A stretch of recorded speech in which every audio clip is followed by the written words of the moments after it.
Hey folks, today marks the first video in a series of videos we're going to be publishing here, exploring every state and province in the US and Canada and looking at the topography, talking about the climate, looking at places I'd suggest moving a homestead onto and places that I would suggest avoiding. And in the first video today, we're going to start in Washington State. We're going to explore places in the state that are places to avoid and everything in between. So let's get into it.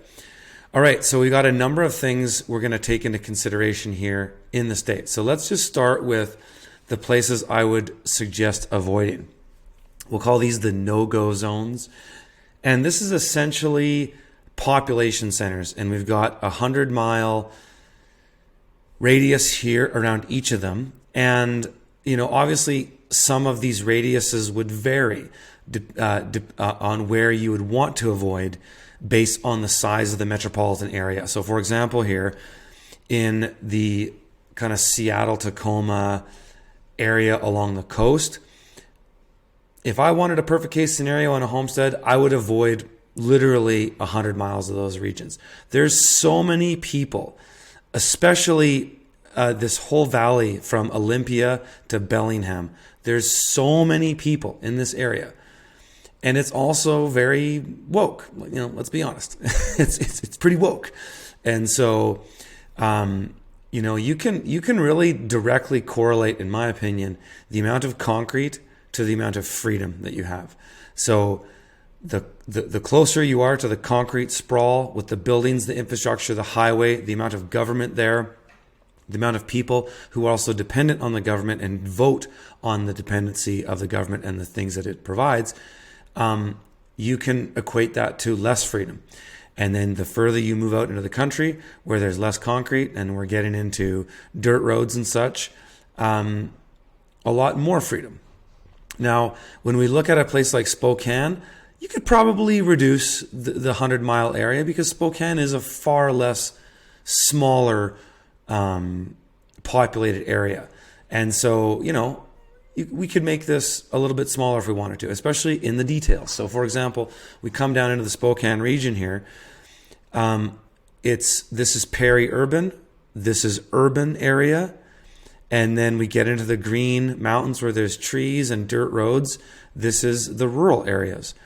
And then, you know, kind of everything in between. So coming off the 290 here, looking into there's some suburban areas here, then you get to some rural areas here, right? Coming out here, rural, suburban. You don't want to be on major highways. It's ideal to never have your homestead visible on any major highways. So, you know, but this is commercial farming. That's a center pivot right there. Coming down further, this is just commercial farming. So if you imagine a sort of SHTF, shit hits the fan scenario, you want to imagine all of the highways that come out of a metropolitan zone as rivers. And if you were to, if you imagine Spokane as a balloon and there was only certain ways the water could come out when you squash that balloon, the velocity of that water is going to vary based on the width of the highway. So of course, Highway 290 here is going to be less dense than the Interstate Highway 90, I-90. And so you imagine people flowing out that way. But, you know, even coming down into Spokane here, you can get some decent rural spots that aren't too far out of the town. You don't necessarily have to be 100 miles out. The devil's in the details, as they say. So, you know, you want to kind of zoom in and look at, okay, what have we got coming out here? We got roads, we got dirt roads. What's our elevation here? Okay, 1190, 11, this is all in meters, 800 meters. That would be good. You'd probably be at a zone 6 in some of these areas here. This is going to be a boreal climate. But you know, you get too high into the mountains and it can be too cold. But you know what? At this latitude, some of these mountains will be kind of sweet, and you definitely want to favor south-facing mountains. So coming down here, you're better off being here and here and here than here, because you're up on here, you're facing north. That's going to suck in the winter. Also being too deep in a valley, so you come down into valleys like this, if you're too deep in here, let's just show you, for example here, take the guy and then put him here. And then let's move the camera south. So we're facing south here. Well, we might not be too bad, but you go up to your sun tracker tool, click this, put in 12. I could just like to go to December and see what the sun is like in December. So it's actually not that bad. I've seen worse. 9 a.m. to, yeah, that's okay.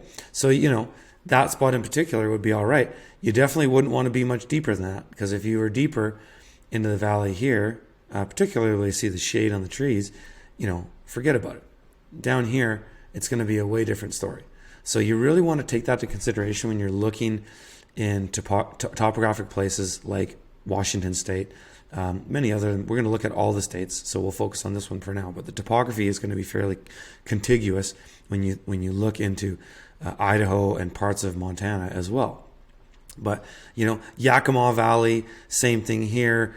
You don't want to be in, this is all industrial agriculture. You know this because it's just flat roads, green areas. You see these big center pivots. These circles are center pivot irrigation systems that are used for large scale agriculture. So this is, you know, I call these kind of situations chemical valley. So I wouldn't suggest living anywhere here in the Yakima region. However, the problem with sort of eastern Washington in general is that a lot of it is semi-arid.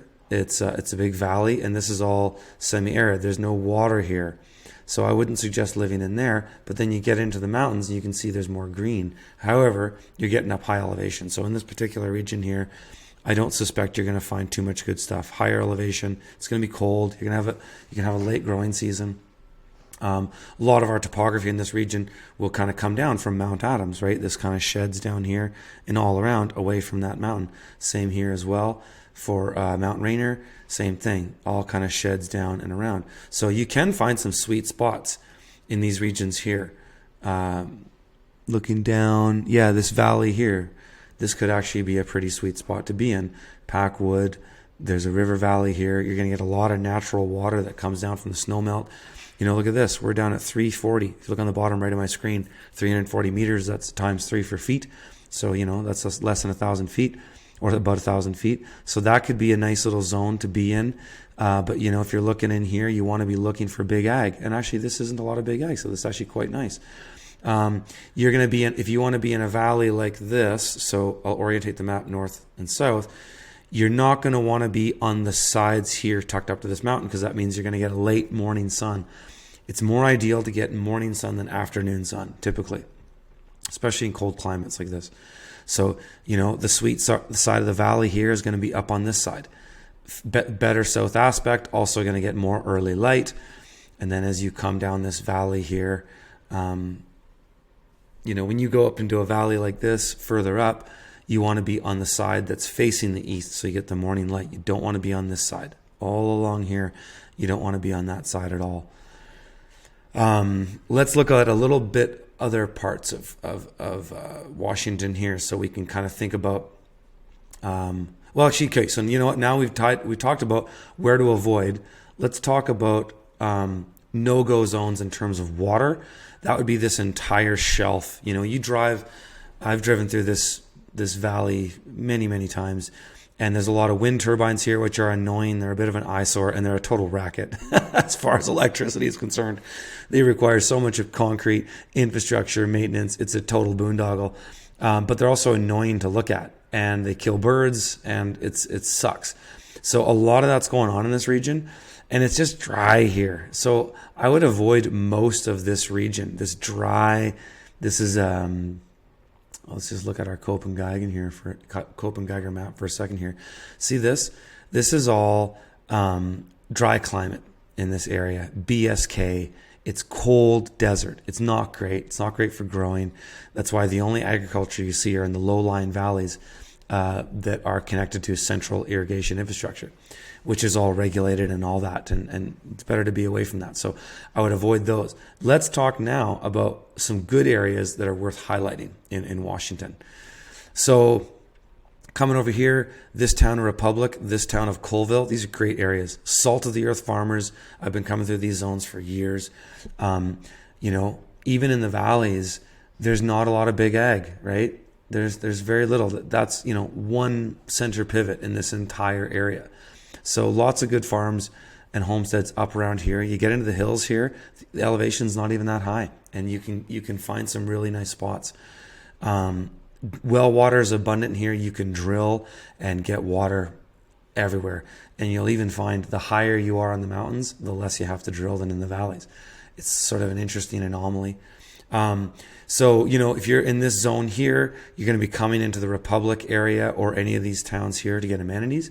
And you don't have that much of a drive, so it's quite nice. Same with Colville, Kettle Falls. These are all great spots. We found many homesteads in here over the years.